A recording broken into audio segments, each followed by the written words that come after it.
Imagine being the hunter, and then realizing you're the hunted. On the crash-cold fields of eastern Ukraine, steel beasts of a new kind have arrived. They are not relics of the past, nor mere symbols of Western aid. They are predators, patient, precise, and utterly unforgiving, and they are rewriting the rules of tank warfare. The horizon over Donetsk glows faintly in the dawn. Dust lingers in the air, engines idle beneath a mist of gunpowder and frost. The landscape feels ancient and mechanical, scarred by months of fighting. Yet at the heart of this shifting front stands a new arrival, the Leopard 2A4. Built in Germany but now crewed by Ukrainians, this tank has transformed from a donation into a decisive instrument of survival. This story is not about gadgets or numbers. It is about precision, adaptation, and courage. It is the story of how the Leopard 2 turned from a political promise into a hunter on the modern battlefield. In early 2023, Ukraine and its Western allies reached a turning point. The Soviet-era tanks that had carried Ukraine through the first years of the full-scale invasion were aging fast, outgunned, and increasingly outmatched by Russian firepower. Kyiv needed a new tool, something that could rival or surpass modern Russian armor.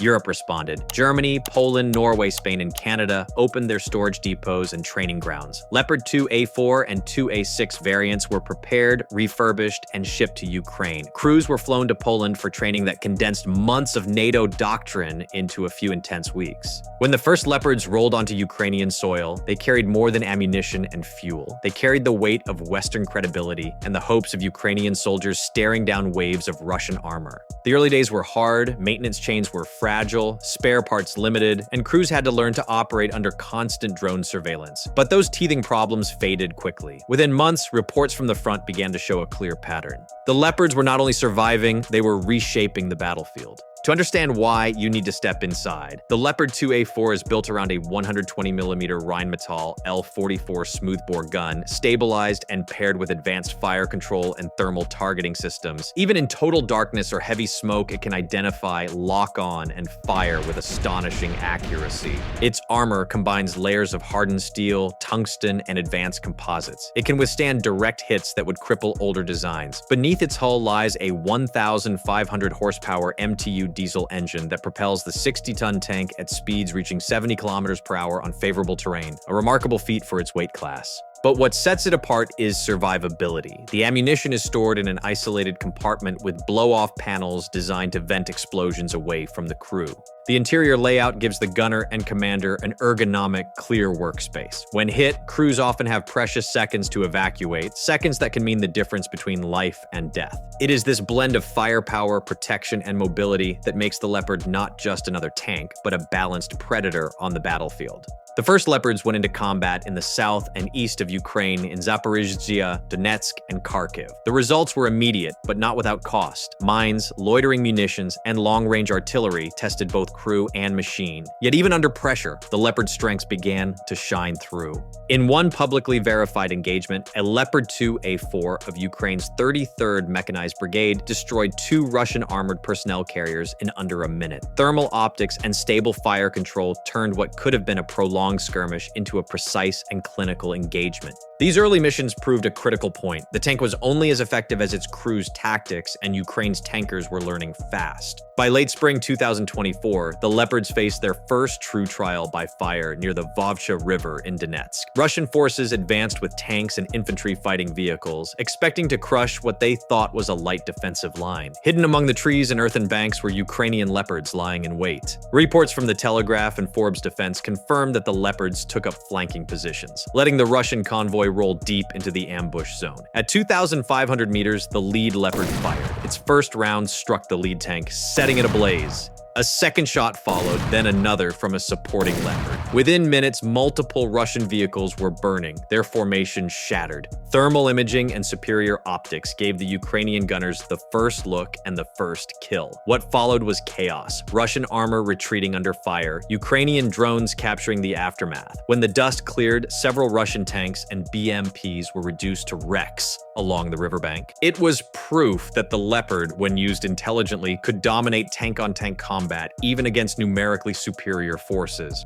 Weeks later, another encounter near Pokrovsk reinforced that reputation. A Leopard 2A4 crew crew took position inside a ruined village overlooking a dirt road. As a Russian armored column approached, the crew waited until the lead vehicle was fully visible. Then, a single sabot round punched through its front armor. Panic spread instantly. Within minutes, the entire 5-vehicle column was destroyed. Reports from the Ukrainian Military Center and Defense Express confirmed that the crew used a tactic known as shoot and scoot. They fired, reversed behind cover, and repositioned before counter-fire could track them. The shattered village walls concealed their heat signature, confusing enemy drones. Even Russian social media channels, often reluctant to admit losses, quietly acknowledged the ambush. It became a case study in Ukrainian tactical creativity, how local knowledge, patience, and Western hardware could combine into something truly lethal. And then comes the question everyone asks. Leopard 2 versus T-90. Who actually wins? The T-90M ProRiv is Russia's most advanced operational tank, featuring the 125mm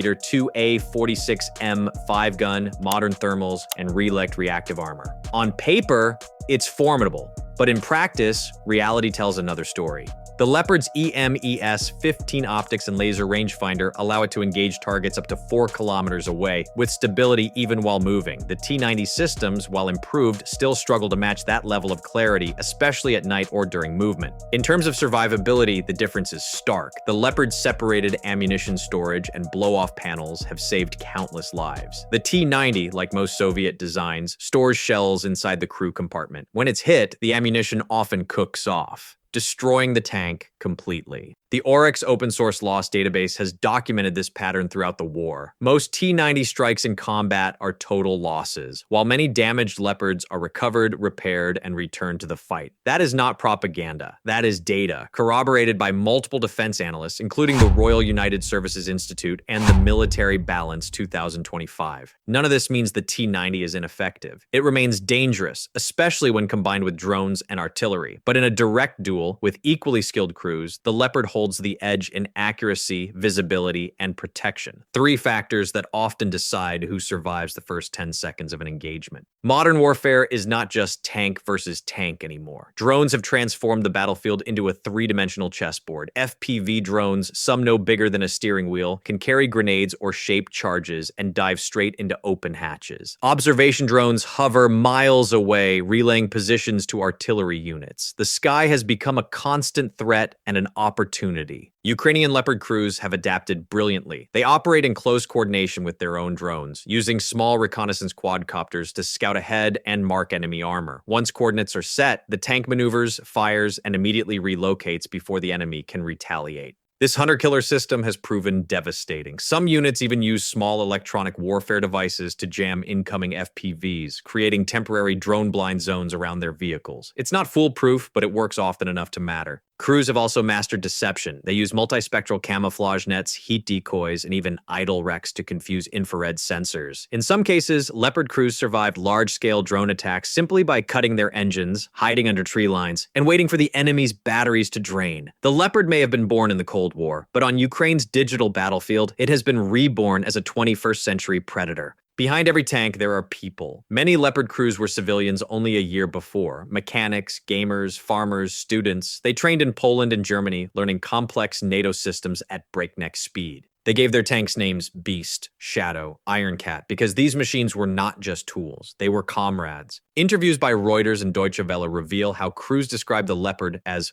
forgiving. They say it gives them confidence, it gives them time. Some crews have been hit, evacuated, and then returned to combat in another Leopard days later. These are not nameless soldiers. They are people who learn to turn fear into precision and desperation into skill. Of course, in modern war, the battle is not only on the ground, it's also online. After every engagement, social media floods with claims. Dozens of Leopards destroyed. Western technology fails, but verified analysts like Oryx and GeoConfirm show a much smaller number of confirmed losses, fewer than a dozen out of more than 100 Leopards delivered as of mid-2025. Most importantly, the majority of those incidents did not result in crew deaths. Survivability is the key word. Yes, a Leopard can be immobilized by mines or drones. No tank is invincible. But the idea that these machines failed in combat is false. Each one that takes a hit buys time, draws fire, and protects its crew. In a war measured not just by territory but by endurance, that matters more than ever. The Leopard's impact goes beyond its armor count. Analysts from the Royal United Services Institute noted that Russian forces began avoiding direct tank confrontations after Leopard sightings increased. They shifted to indirect fire, drones, and artillery duels. That avoidance speaks volumes. In Zaporizhzhia, Leopard platoons halted repeated Russian armored counterattacks. Around Avdiivka, they acted as mobile fortresses, striking, retreating, and striking again. Western supply chains, especially in Poland and Germany, began overhauling damaged Leopards and sending them back to the front within weeks, something Russia has struggled to match. This logistical resilience, paired with NATO-style coordination, has given Ukraine a rare edge, the ability to sustain heavy armor under relentless pressure. The lessons from Ukraine are already shaping the future of tank design. NATO planners have realized that tanks are not obsolete. They are evolving. A modern tank is no longer just a gun on tracks. It is a node in a digital network connected to UAV scouts, artillery, and electronic warfare units. Ukraine has become a live proving ground for this evolution. The synergy between Leopard 2's drones and battlefield data networks is rewriting doctrine. Future tanks like the Leopard 2A8, America's M1E3 Abrams, and South Korea's K3 will all carry DNA from the lessons learned in Ukraine's fields.